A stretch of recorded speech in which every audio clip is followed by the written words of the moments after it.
আসসালামু আলাইকুম। মাদ্রাসা বোর্ড থেকে পঞ্চম শ্রেণীর সার্টিফিকেট সংশোধন করতে চাইলে আপনি আমাদের ভিডিওটা ফলো করেন, ফুল ভিডিওটা দেখেন, তাহলে বুঝতে পারবেন। আপনি ইবতেদায়ী শিক্ষা সম্মানীয় সনদপত্র সংশোধন করতে গেলে, ঠিক আছে, যা দেখা গেছে মা বাবার বা স্টুডেন্টের নামের যদি ভুল হয়ে থাকে, তাহলে এই যে আমি ভিডিওটা দিলাম এভাবে আপনি করতে পারবেন।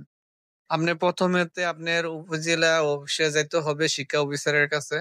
আপনার সার্টিফিকেট নিতে হবে, প্রথমত মা বাবার জন্মদিন কার্ড, ভোটার আইডেন্টি কার্ড আর স্টুডেন্টের জন্মদিন কার্ড নিয়ে যেতে হবে।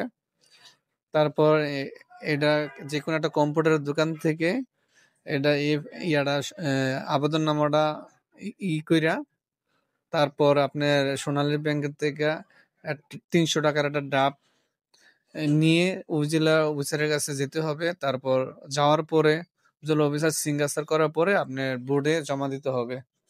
ঠিক আছে? এটা যদি সংশোধন করতে যান এই নিয়মই আপনি করতে হবে।